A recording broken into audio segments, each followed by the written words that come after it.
যাই হোক, আমরা আরেকটা রুমে ঢুকে গেলাম। ঢুকে এখানে দেখতেছি অনেক আগের সামগ্রীগুলো, এগুলা দিয়া কি করতো ব্রিটিশের আমলের মানুষগুলা। আহসান মঞ্জিল এগুলা রেখে দেওয়া হয়েছে। যেমন এই যে যুদ্ধ করতো, যুদ্ধের যেই সামগ্রী, তলোয়ার এগুলা রাখা আছে।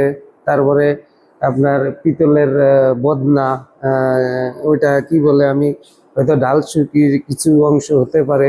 তো এগুলা হলো আমি আগেই আপনাদেরকে দেখানোর জন্য নিয়ে আসলাম এই জায়গায় আহসান মঞ্জিল। এই যে আহসান মঞ্জিলের আপনার এই যে তলোয়ার, এটার সুলকি না কি বলে, তো আমি এগুলা হয়তো নাম জানি না। আমার বয়স অনেক, আমার বয়সের বহুত আগে এগুলা হয়ে গেছে। তো আশা করি আমরা আরেকটা রুমে প্রবেশ করব, এটার ভিতরে কি আছে দেখব। আরেকটা রুমে চলে আসছি, এখান দিয়া হলো আরেকটা রুমে চলে যাব। দেখি ওই রুমের ভিতরে কি আছে, দেখে আপনাদেরকেও দেখানোর একটা ব্যবস্থা করে দিবে। এদিকে কিছু নাই, এটা আরেকটা গেট। যেমন এখানে অনেক প্লেট, মেলামিন, আগের প্লেটগুলো এগুলা এখনো রয়ে গেছে, যেভাবে আছে ওইভাবেই রয়ে গেছে।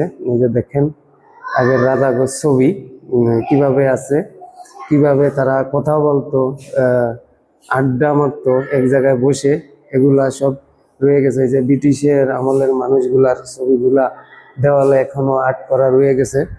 তো খুব সুন্দর। এখানে আমি আর কখনো আসি নাই, এই প্রথম এসে আমার ভালোই লাগলো। তারপরে এই যে এসি এরও ব্যবস্থা আছে। তো আরেকটা রুমে আমি চলে যাব, দেখি এখানে কি আছে। আহসান মঞ্জিল, এখানে হলো এই যে একটি ছবি দেওয়াল করা আছে, ওনার নাম হলো নওশের। এই যে নামটা হলো এই, যাই হোক, এই যে প্লেটের অংশ এখনো রয়ে গেছে, কিভাবে রেখে দিয়েছে দেখেন। আগের কালের মানুষের যে নামগুলো এখানে আছে, আপনারা দেখে নিতে পারবেন। যদিও এই যে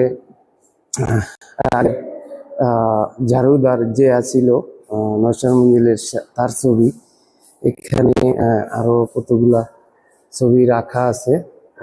দেখেন খুবই ভালো লাগতেছে এগুলো দেখে। আপনি আসলে, আমার কাছে মোটামুটি ভালোই লাগতেছে। আপনাদের ভালো তো অবশ্যই লাগতে হবে ইনশাল্লাহ। এই যে দেখেন মুরব্বি বসে রয়েছে, ওনার নামটা আমি আপনাদেরকে একবারে কাছে নিয়ে